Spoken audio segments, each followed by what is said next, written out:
la fragilité du réalisme, TNT 23. Texte écrit par Nîmes. Il est plus probable que le monde matriciel, celui qui contient le véritable noyau de l'être, soit déterminé par le programmeur. C'est lui qui articule, imprime, pour ainsi dire, le choix matriciel et le fusionne avec la substance réelle. Le noyau ou l'essence de la réalité, ce qui la reçoit ou l'atteint et à quel degré, est du ressort du programmeur. Cette sélection et resélection font partie de la créativité générale, de la construction du monde, qui semble être sa tâche. Un problème, peut-être, qu'il est en train d'exécuter, c'est-à-dire de résoudre. Philippe Cadic, Conférence de Metz, 1977. Les savants, qui recommencent aujourd'hui à s'engager dans cette antique voie d'erreur, se verront bientôt obligés de rebrousser chemin, tête basse et sans mot dire, absolument comme leurs devanciers. Mais cette question sera plus amplement développée au livre suivant. C'est sur son propre terrain que la science de la nature rencontre les difficultés que je signale ici en passant. Érigée en philosophie, elle se présente en outre comme une explication matérialiste des choses. Or, nous avons vu qu'à peine né, le matérialisme porte dans son sein un germe de mort. Il supprime, en effet, le sujet et les conditions formelles de la connaissance, implicitement contenues et dans la matière purement inerte, dont il prétend partir, et dans la matière organisée, où il s'efforce d'arriver. Arthur Schopenhauer, Le monde comme volonté et comme représentation. Nous avons mis en avant dans l'article précédent l'importance de l'information qui peut être vue comme une propriété fondamentale du cosmos. Cela pose une question importante, est-ce l'information qui est au service de la dissipation d'énergie ou la dissipation d'énergie qui est au service de l'information? Le corollaire étant, est-ce la matière qui est au service de l'esprit ou l'esprit au service de la matière? La réponse à cette question est fondamentale, car si on donne la primauté à la dissipation d'énergie, alors le réalisme et le matérialisme ont tout leur sens, mais si on admet que le plus important est l'information, alors l'idéalisme semble tout aussi acceptable que le réalisme dans cette situation. Pensez au CAPTCHA où on vous demande de sélectionner tous les feux tricolores sur une image. Est-ce que le plus important est votre capacité à sélectionner les bonnes images ou l'algorithme qui apprend grâce à l'information que vous participez à créer en partageant votre propre connaissance? De votre point de vue, c'est votre capacité à choisir les bonnes images car cela va vous permettre de passer une étape, mais du point de vue du créateur de l'algorithme, c'est l'information que vous générez. De la même façon, est-ce que le plus important est l'univers que vous participez à organiser en dissipant de l'énergie ou l'information que vous générez au cours de ce processus? Est-ce qu'on vit dans un CAPTCHA géant, une simulation, où la primauté revient à l'information qu'on génère qui existe sur un autre plan que ce qu'on tient pour la réalité matérielle? Vivons-nous dans la réalité? J'évoquais la Red Pill dans un article précédent. Nous la retrouvons ici dans son sens premier du terme tel qu'elle est utilisée dans Matrix. Vivons-nous dans la réalité? Une question qu'on se pose au moins depuis Platon avec son allégorie de la caverne et qu'on retrouve sous la plume de Descartes qui se demande si le monde existe ou s'il ne serait pas trompé par un démon. Aujourd'hui, Elon Musk, en s'appuyant sur une réflexion de Nick Bostrom, la remet au goût du jour en affirmant qu'il y a une chance sur 1 milliard que nous vivions dans la réalité et non dans une simulation. Le monde que l'on tient pour la réalité ne le serait pas. Mais cela part d'une intuition inférée par la raison. Le raisonnement de Musk est le suivant, ayant été capable de passer de Pong dans les années 80 à des métaverses proches de la réalité aujourd'hui, nous arriverons à créer des univers virtuels en tout point similaires aux nôtres. Mais si nous sommes capables de le faire, alors les chances qu'une civilisation l'ait fait avant nous est extrêmement haute et les chances que nous vivions dans une de ces simulations est presque de 100%. Ce que l'on appelle « réalité » relèverait en fait du virtuel et la conscience précéderait l'existence. La matière ne serait qu'un phénomène généré par des bits. La réalité virtuelle pourrait même être imbriquée dans une chaîne de mondes virtuels jusqu'à atteindre la vraie réalité et le créateur initial, un démiurge qui serait de fait un hacker dans le monde supérieur. Vous pensez que cette hypothèse est farfelue? Vous l'ignorez peut-être, mais le réalisme est mis à mal depuis les découvertes liées à la mécanique quantique. Pourquoi le réalisme est-il mis à mal par la mécanique quantique? Car il remet en question notre capacité à répondre à deux questions fondamentales nécessaires pour affirmer un réalisme. Ces deux questions, Lise Mollin les a remarquablement formulées dans son ouvrage La révolution inachevée d'Einstein. Première question, le monde naturel existe-t-il indépendamment de notre esprit? Plus précisément, la matière possède-t-elle des propriétés en soi, indépendamment de ce que nous pouvons en percevoir et connaître? Lise Mollin. Deuxième question, avons-nous la capacité de comprendre et de décrire ces propriétés? Pouvons-nous appréhender suffisamment les lois de la nature pour expliquer l'histoire de notre univers et prédire son avenir? Lise Mollin. Ceux qui répondent oui à ces deux questions sont les réalistes. À l'inverse, les antiréalistes, qui répondent non à l'une ou l'autre, ou les deux, de ces questions, vont s'opposer à ce mode de pensée. Mais pourquoi des personnes sensées répondraient non à ces deux questions? Pour cela, il faut comprendre comment la mécanique quantique a mis au défi notre vision du monde, notre capacité à générer des connaissances sur ce dernier et nous a fait basculer d'un monde déterministe à un monde probabiliste. Einstein le réaliste vs Bohr l'antiréaliste et la mécanique quantique. Laissez-moi vous conter l'histoire de la physique quantique de façon aussi partielle que rapide. Einstein, après avoir révolutionné notre perception du monde via la théorie de la relativité générale, est celui qui, et peu de gens le savent, a aussi introduit la physique quantique en proposant en 1905 la nature double de la lumière qui est à la fois particule, ou corpuscule, et onde. Cela fut confirmé en 1921 et il reçut le prix Nobel pour cette découverte. Louis de Broglie mit alors en avant que ce n'était pas seulement la lumière mais toute particule qui était aussi une onde. À partir des travaux de Broglie, Schrödinger a alors développé une équation qui décrit l'évolution dans le temps d'une particule. Mais si Einstein fut l'initiateur de la physique quantique et que de Broglie et Schrödinger étaient des réalistes comme lui, elle lui a échappé et s'est dirigée vers des rives antiréalistes qui peinaient à le convaincre. Celui qui devint la figure de proue de cette révolution quantique fut son ami Niels Bohr, un antiréaliste dur avec qui il partageait une ferme différence de point de vue philosophique. La mécanique quantique est sans nul doute impressionnante. Mais une voix intérieure me souffle que ce n'est pas encore la réalité. La théorie nous dit beaucoup, mais ne nous rapproche pas vraiment du secret, du vieux. Je suis en tout cas convaincu qu'il ne joue pas au dé. Albert Einstein. Alors qu'Einstein s'accrochait à une recherche d'une description complète du monde microscopique des atomes, des électrons et de la lumière, Bohr pensait, lui, que la physique atomique exigeait une révolution radicale de notre conception de la science, de notre rapport à la réalité et de notre capacité à la connaître. Pourquoi la vision de Bohr s'est imposée? Je l'ignore.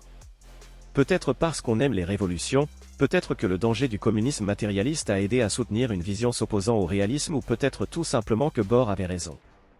Ce qu'il faut comprendre c'est que la mécanique quantique nous dit qu'on ne peut pas connaître toute l'information dont nous aurions besoin afin de prédire avec précision l'avenir.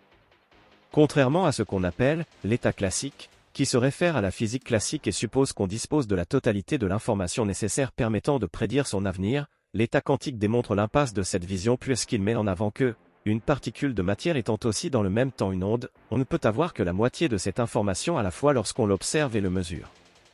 On ne peut pas connaître en même temps avec exactitude la position et la vitesse d'une particule. On ne peut mesurer qu'une seule propriété à la fois et si on souhaite les mesurer indépendamment l'une après l'autre, notre propre observation fait changer la mesure de la première propriété lorsqu'on mesure la seconde. Et plus on cherche à exprimer une valeur de façon précise, plus l'autre devient imprécise. La mécanique quantique appelle donc à répondre « non » à la seconde question formulée par Lise Mollin. C'est ce qu'on appelle le principe d'indétermination quantique qui dit que le résultat d'une mesure ne peut être prédit que de manière probabiliste. On considère aussi qu'une particule peut être dans plusieurs états à la fois. Un électron qui tourne autour d'un atome peut être sur tous les points de l'orbite en même temps, et à toutes ses vitesses possibles. C'est la superposition des états. Mais la mesure modifie l'état quantique du système mesuré, il devient l'état précis correspondant au résultat de la mesure. C'est ce qu'on appelle l'effondrement de la fonction d'onde. Et comme si cela ne suffisait pas, deux particules peuvent former un système lié. Quand l'une bouge, l'autre aussi, et cela quelle que soit la distance entre les deux. C'est ce qu'on appelle l'intrication quantique. On obtient alors les deux règles fondamentales de la mécanique quantique. Règle 1. L'équation de Schrödinger, étant donné l'état quantique d'un système isolé à un moment donné, il existe une loi qui prévoit l'état quantique précis de ce système à n'importe quel autre moment. Règle 2. Le résultat d'une mesure ne peut être prédit que de manière probabiliste. Mais la mesure modifie l'état quantique du système mesuré, il devient l'état précis correspondant au résultat de la mesure. C'est ce qu'on appelle l'effondrement de la fonction d'onde. Bohr va alors tirer une conclusion radicale de ces lois. En tant qu'observateur, on agit sur la connaissance qu'on cherche à produire car nous faisons nous-mêmes partie du monde et, étant obligés d'interagir avec les atomes qu'on cherche à décrire, on ne fait que mesurer une information résultant de l'interaction entre l'atome et nos machines. La mesure effectuée de cet état quantique ne serait alors pas la réalité physique de cette particule mais simplement la connaissance de notre interaction avec elle. Ainsi, nous devrions aussi répondre « non » à la première question. On peut alors diviser les gens en deux catégories. Une première catégorie regroupant ceux qui pensent que la mécanique quantique est parfaitement valide, comme Niels Bohr et Heisenberg, qu'on nommera les antiréalistes, mais aussi des réalistes, qu'on nommera réalistes magiques, qui vont cravacher pour essayer de faire tenir des théories réalistes compatibles, et une deuxième catégorie regroupant ceux qui pensent que cette théorie est incomplète comme Einstein, de Broglie, Schrödinger et Smolin qu'on appellera les réalistes naïfs qui souhaitent trouver une solution non alambiquée. Les antiréalistes. Les tenants de la position antiréaliste, tels que Niels Bohr, mais aussi ses élèves Heisenberg et Wheeler, sont ceux qui ont eu le plus d'influence. Niels Bohr fut le plus influent d'entre eux et devint le mentor de toute une génération de scientifiques qui ont défini notre façon d'appréhender la physique quantique. Lee Smolin classe les antiréalistes en 3 catégories. 1. Les antiréalistes radicaux comme Niels Bohr qui pensent que les propriétés attribuées aux particules ne sont pas inhérentes à ces objets et n'existent que dès lors qu'on les mesure car créées par notre interaction avec elles. C'est la version la plus communément acceptée du « sens » de la mécanique quantique donnée lors de la conférence de Copenhague tenue par Bohr à la fin des années 1920. Elle soutient que nous ne pouvons pas spécifier la nature de la réalité fondamentale. Les entités subatomiques existent dans les limbes probabilistes de nombreux états possibles, superposés, jusqu'à ce qu'elles soient mises en évidence par l'acte de mesure. Les antiréalistes radicaux répondent donc non aux 2 questions. 2. Les antiréalistes épistémologiques qui pensent que la science ne parle pas de ce qui est réel dans la nature mais de notre connaissance sur cette dernière. Le monde existe indépendamment du fait qu'on l'observe ou non, l'information existe, mais nous serions incapables de l'obtenir par l'observation. S'il y a quelque chose à connaître sur les atomes, nos méthodes de production de la connaissance souffrent d'un problème puisque nous ne pouvons seulement le comprendre dans ces interactions et lorsque nous l'observons nous faisons partie intégrante de cette interaction et donc nous ne pouvons qu'obtenir la connaissance de notre interaction avec l'atome et non de l'atome en lui-même.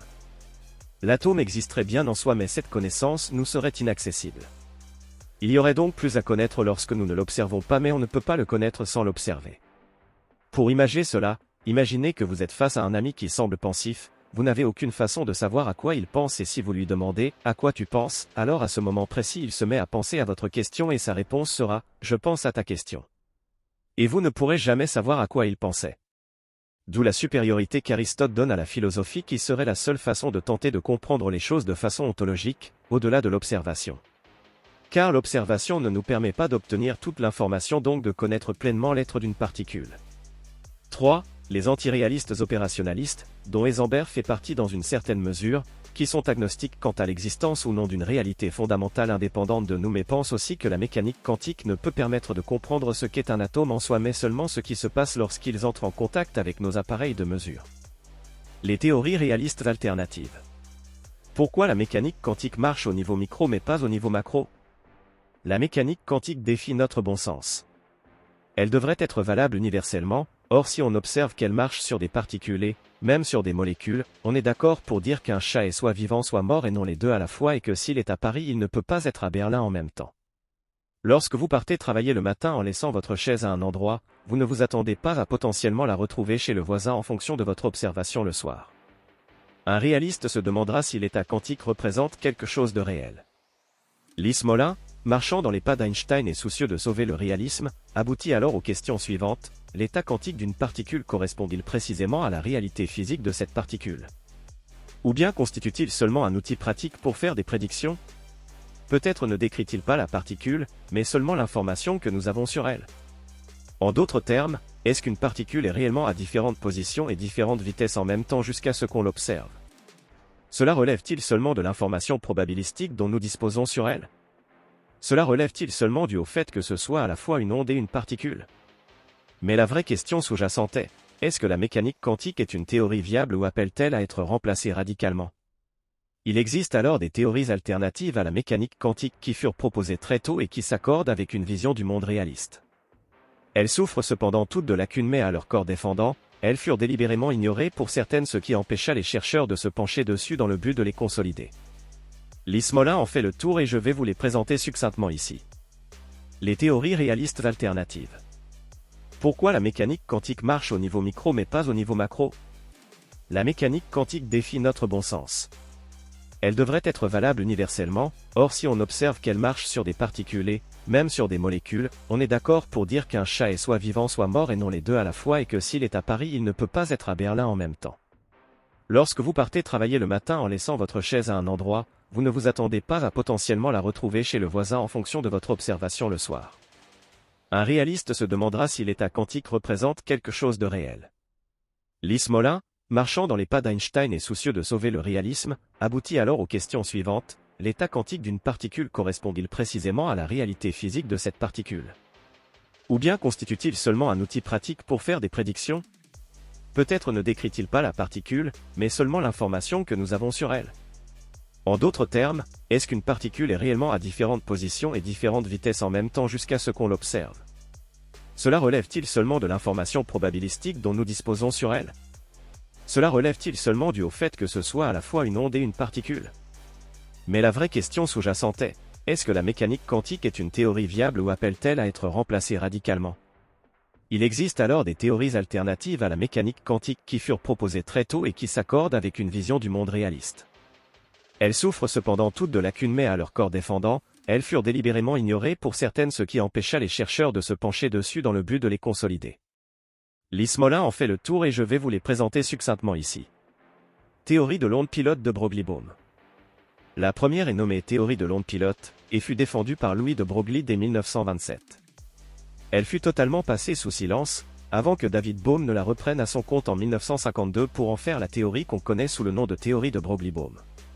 Cette théorie postule que les particules sont accompagnées d'une onde qui guide leur chemin, d'où le terme d'onde pilote. La particule suit toujours un chemin défini et peut être localisée. Dans le même temps, l'onde se propage à travers l'espace en explorant simultanément tous les chemins possibles. L'onde dicte alors à la particule où aller, le pilotage étant fondé sur les conditions qui prévalent le long de tous les chemins. Il y a alors deux lois, l'une pour l'onde et l'autre pour la particule, et la particule sera trouvée de préférence là où l'onde est la plus intense. Théorie des effondrements de Pearl. Il y a cependant une raison pertinente qui limite le potentiel de la théorie de l'onde pilote. Si l'onde explore différentes trajectoires, alors nous vivrions dans un monde avec plein de branches vides de la fonction d'onde déconnectée de l'objet qu'elle guide. Mais David Bohm et Jeffrey Bubb, dans un premier temps, puis Philip Pearl, par la suite, ont proposé une autre théorie qui offre une solution pour ce problème reposant sur l'effondrement physique. La version de Pearl incorpore un élément aléatoire qui va différer selon que l'on parle de système microscopique ou macroscopique. Un système microscopique, les atomes ou petits systèmes composés de quelques atomes, subira rarement des effondrements, alors que pour un système macroscopique comme un corps humain ce sera plus fréquent, de sorte qu'il semble que ce corps est toujours quelque part. La théorie de l'onde pilote et les modèles d'effondrement ont fourni des options alternatives aux physiciens quantiques qui veulent être réalistes. Les différences sont frappantes, mais les similitudes le sont aussi. La première option, croire qu'il y a à la fois des ondes et des particules, mène à la théorie de l'onde pilote. Cela permet de résoudre facilement le problème de la mesure, mais cela a un prix. La théorie de l'onde pilote est doublement extravagante. Elle a une ontologie double, mais sa dynamique est asymétrique puisque la fonction d'onde guide les particules sans qu'il y ait de retour, aucune influence des particules sur l'onde. Et elle nous oblige à vivre dans un vaste monde où la fonction d'onde a de nombreuses branches vides, comme des fantômes. Les modèles d'effondrement évitent ces objections. Il n'y a pas de double ontologie, et donc aucun problème de réciprocité. Il n'y a pas de branches vides parce qu'elles sont éliminées par les effondrements. Cela résout également le problème de la mesure, mais là aussi avec un prix à payer. Des paramètres supplémentaires doivent être ajustés pour conserver la théorie à l'abri du danger. Les deux approches s'accordent sur deux points clés. La fonction d'onde est un aspect de la réalité. Et il y a une tension avec la théorie de la relativité. Ce sont des indices vitaux pour l'avenir de la physique. Lee Smolin, la révolution inachevée d'Einstein. Théorie des univers multiples d'Everett.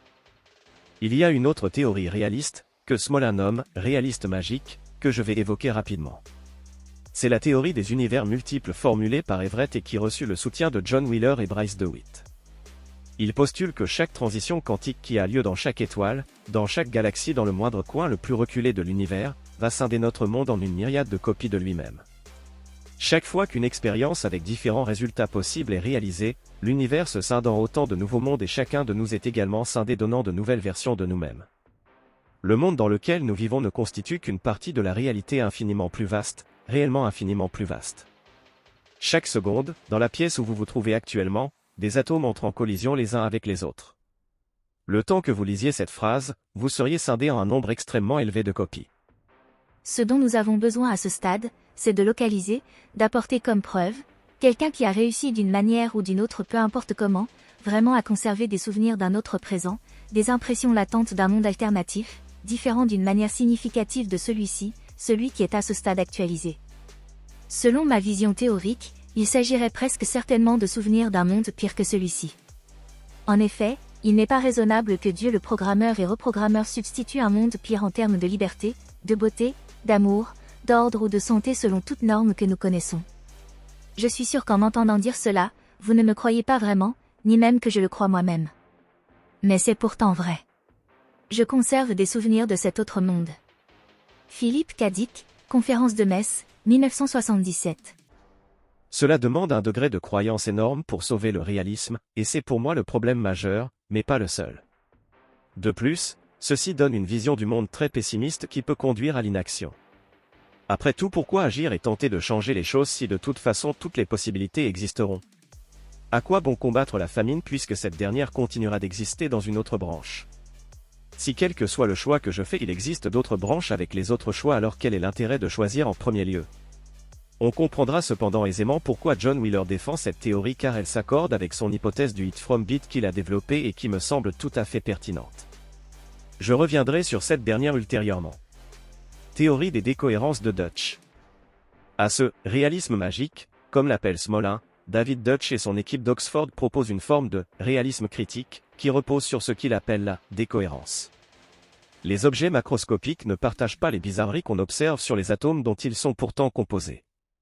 Il y aurait donc une transition séparant le monde quantique dans lequel un atome peut occuper deux positions à la fois et le monde macroscopique, ordinaire, où un objet est toujours localisé à un seul endroit. L'idée de Dutch est que les objets macroscopiques perdent leur cohérence quantique, c'est-à-dire leur propriété ondulatoire, d'où résulte leur comportement proche de celui de particules ordinaires. Cela exclut donc les états superposés et nous sommes toujours à un seul endroit à la fois.